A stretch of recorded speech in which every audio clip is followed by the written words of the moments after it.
Hey folks, David Stewart here. So in the last video, I threw out this concept that I realized needs a lot more explanation than what I gave it. People have asked me about it. I said the more stuff you do yourself, the less tax you pay. And what I don't mean by that is that you pay less in taxes at the end of the year, like you lower your personal tax burden, though you can do that through what I'm going to talk about. But you're paying less of your resources into the tax system when you do things yourself.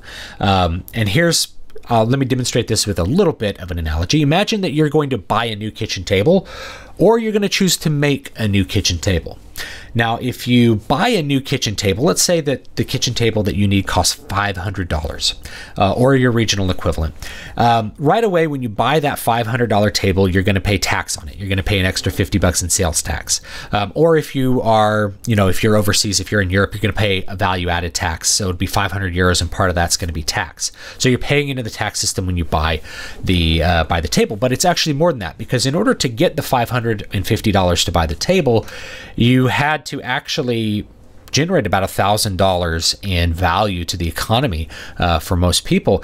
That's because a big portion of the amount of value that you produce gets sucked up by the government. So you pay income tax on your wages. You also pay, Social Security tax on your wages. You may pay state income tax on your wages. You also pay payroll tax. And a lot of people will say, no, I don't pay payroll tax. My employer pays payroll tax. It's like, nope, you pay it in the form of lower wages.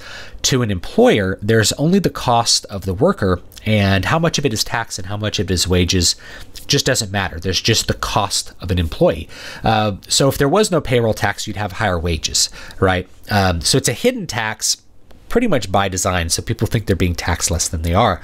But you are paying payroll tax. You've got to think about the value you're delivering. Of course, some of that value is going to be given to your employer as sort of the employment arrangements. Like they secure employment for you and find work for you, and they keep part of the value that you generate. And then, of course, part of your value that you generate, that $1,000, might be like health insurance benefits if you're here in the United States.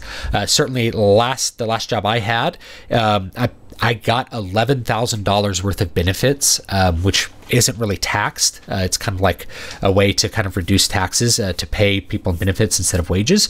But if you went to like a typical guy in his 20s and it's like you can have an extra $1,000 a month on your paycheck, or you can just have this health insurance. Like, well, give me the $1,000, I'll find cheaper health insurance. One in the hand is worth two in the bush. A lot of people will find that extra grand very, very enticing. And so you think about that. That's $1,000 worth of value you generated that gets parsed down to that $550 that you're going to then buy the table with. Then the guy who made the table, he gets his wages from whoever is the company making the tables, or maybe he makes the table himself, and then he has to pay, this self-employment tax, which is the payroll tax. Those of you who are self-employed, the self-employment tax is your payroll tax, essentially that extra tax for employing yourself. And so he's paying taxes on it. So you're paying twice as much, paying even more tax than you realize, because part of the portion of the final product is the tax which ends up being paid on it, so that the worker who made the table at the end has some value that's left over from it. Now, if you make the table yourself, none of that is even on. It's not even charted. Is it $500 worth of value to make the table? It doesn't matter. The point is you have the table. You don't even have to think about how much value you've gained. It's just the exercise helps you think of that. The point is that you have the table, and you've made it the way that you wanted to. You may have gained some skills from making the table, or you may have had to invest in some skills to make the table. Those skills might be used to make cabinets in your kitchen or something else, chairs, all the sorts of things that go into your domestic living. So when you make the table yourself, you actually have just avoided an entire big portion of the tax system. You may have had to pay taxes on the lumber that you bought, but a big portion of the labor is just your labor that you spent on making the table. It's not taxed, whereas the labor that you spent, whatever job you do to then buy the table, that was taxed. And that's because the tax system doesn't tax production, it taxes the trade of production. It taxes the exchange of money. Money is just a medium of exchange. It's not anything good or bad. So people are like, money's the root of all evil. Not really. But that's the way that, production, that's how you value different sorts of production and the way that you trade them. So if you're doing something that doesn't generate wages, it doesn't get taxed. The other thing is, once you've generated the value for yourself, this is the other half of the thing I was really trying to think about. That's less work. You know, that $1,000 that you would pay for the table, that's $1,000 less work that you have to do, which is a way to think about you're working less and having the same amount of wealth by shifting your production from that which you trade with other people to that which you make for yourself. So when you make something for yourself, you then don't have to make as much stuff for other people to buy the things that you want. You can parse down your lifestyle. And this is something that most people never think about in the United States. We have a strong consumer society that's about go out, make lots of money, and then spend it on stuff that you want.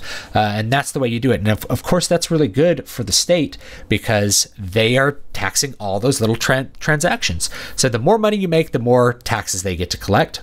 And then the more stuff you buy, the more taxes they get to collect. The velocity of money has a lot to do with how much, taxes you're able to rake in.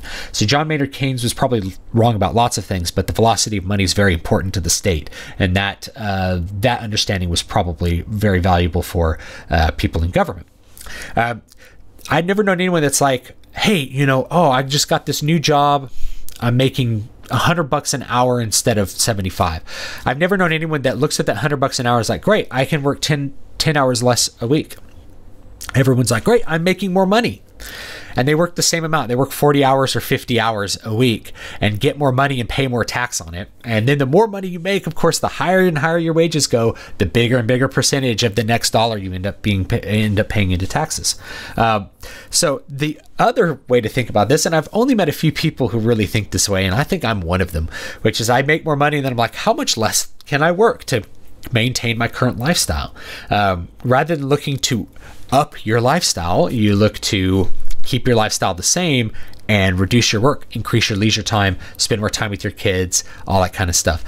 So that's a little mode of thinking I'd like to present to you, which is a little bit more of a contentment mindset, a mindset that you're okay with your current lifestyle and you want to work as little as possible to maintain your lifestyle. And the rest of your time you can spend on your intellectual pursuits, your spiritual pursuits. You can give that time to charity. You can go feed homeless people with that time and help out your community. You could just spend the time with your kids, invest that time in your kids, or you could take that extra time and invest it in something that's going to make even more money for you and allow you to work even less.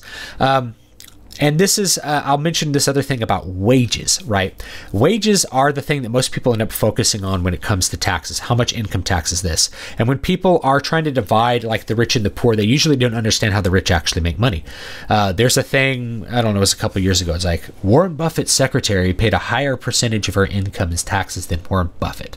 And that's because Warren Buffett doesn't make income. He doesn't earn wages. That's not his main way that he makes value. It's through investment. It's through the return on investment. So really rich people aren't making wages, right? They're not getting paid $1 million in wages. They're making $1 million profit on stocks that they own or value that they've grown in the company and that kind of stuff. And they end up paying capital gains tax, which tends to be a lower percentage than that.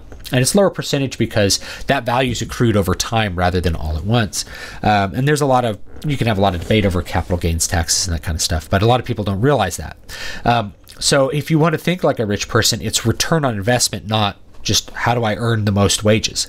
But I feel like our education system and our society in general and our media, that all pushes people to find the highest income earning profession rather than thinking about how they invest in things and what kind of return they get. When you make something for yourself, that's kind of an investment. When you learn how to make the table, that's an investment. And then it accrues returns when you continue to pay less and less for other things. So when you learn a skill and you do something yourself, you pay less and less and less, because each time that you would have to pay somebody else, you're not paying them, you're maintaining all the value with yourself, and you're also starving that horrible tax beast. This is really important, an important concept if you don't like what the government does. If you think the foreign wars are bad or you don't like the welfare state, then you should adjust your lifestyle so you don't have to pay as much money. And it's also good for you. Talk about the two-income trap, where you have, imagine, a typical narrative of a couple, a man and a wife, and they both have to work to pay their mortgage and to pay their car payments, to pay all the debt that they have. They have to put their kid in daycare, which costs money to put them in daycare and lowers their potential profits even more, to maintain their lifestyle. The proper way to probably think about that is, when you have kids, how much can you reduce your cost of living? How much can you reduce your lifestyle to invest that in the child?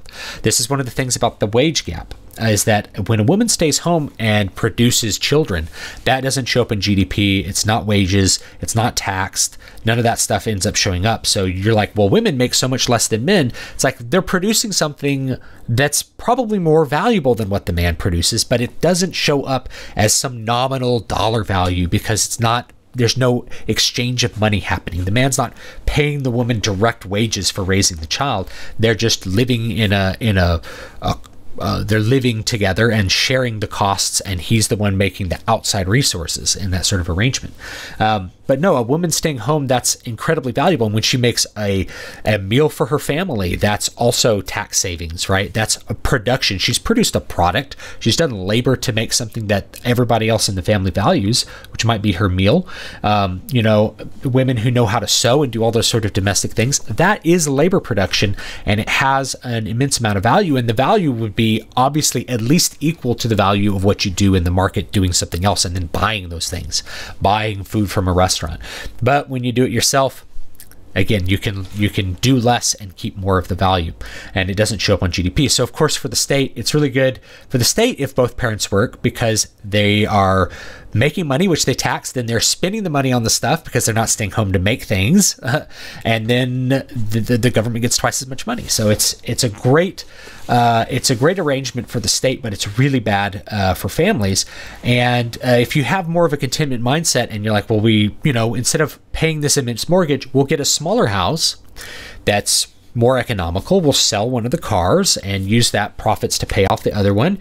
We'll reduce our debt, and then one person will stay home with the kids, and you'll probably enjoy life more because you have more free time. So I'm all for like increasing the value of what's important to you, which is probably your free time, not your productive time for your employer. But most people don't really think that way. In the last little bit, I'll tie this into what I was talking about with skill stacking. I'm going to call this the analogy of the potato farmer. Imagine an Irish potato farmer in like the 19th century, where you had this sort of ongoing potato famines that were really, really bad for the people of Ireland, and made a lot of people immigrate outside of Ireland to try to find work and try to find prosperity because things got so bad. They were so impoverished. If you're a farmer and all you do is grow potatoes, that's usually a pretty bad arrangement for you, because if you have the potato famine, you're in a really bad state. That's that over specialization that breeds in weakness. But when everything's great, you're going to sell the potatoes. You have a bunch of potatoes that you need to sell. You're going to sell them at whatever price you can sell them for, because they rot, right? So even when you have lots of great potatoes, you may sell them for very small amounts of value because so many other people have potatoes. But if all you did was grow just enough potatoes to feed you and your family, that's all the potatoes you grew, and you spent the rest of your time and energy and land use on other crops or other things, then if a potato famine happened, you're like, I guess we're not eating potatoes. We need to find something else to do. But you still have all this other crops that you have or other productive value you've done. It's like, oh, I only grow enough potatoes to feed my family, and otherwise I'm a blacksmith or something. Then you still have other things that work for that. When you grow food for yourself, if like we had a freeze the other night here in Central California that hurt the orange crop. If all you did was have one orange tree that gave oranges to your family, and the freeze damaged a lot of those oranges, yeah, you're not having oranges, but you're not having no food. So that's an analogy that I like to think about too. Over specialization can breed weakness. And if you're doing things for yourself, if one of them doesn't work out, then you're not sunk. You're not sunk because you're relying on other people to buy your product. It's something you make for yourself. So it's always enriching you. And that's what I really want to get to. Consumer society doesn't want you to enrich yourself. It wants you to enrich other people and then trade that value for things which you want, right? Rather than making the things yourself. And I know that might be a little bit of a weird message for you guys today, but it's just something to think about and something to consider, particularly if you want to starve the tax beast. And leave me your thoughts about it down below, and let me know what you think. I'm always appreciative of it. And of course, if you want to support me and my creative endeavors, I do write books. Here's the new edition of Muramasa, actually the new edition with everything sort of fixed and corrected and better. That'll be coming out pretty soon. But here it is. You can buy Muramasa or Needle Ash or some of my other books, and of course I appreciate that. And those are pretty low cost, and I enjoy making them, and that's what I like to spend my time on. And I hope you are able to find a lot of valuable time for you to invest in yourself. Best investment is going to be in you. So have a great day, and I'll see you guys next time.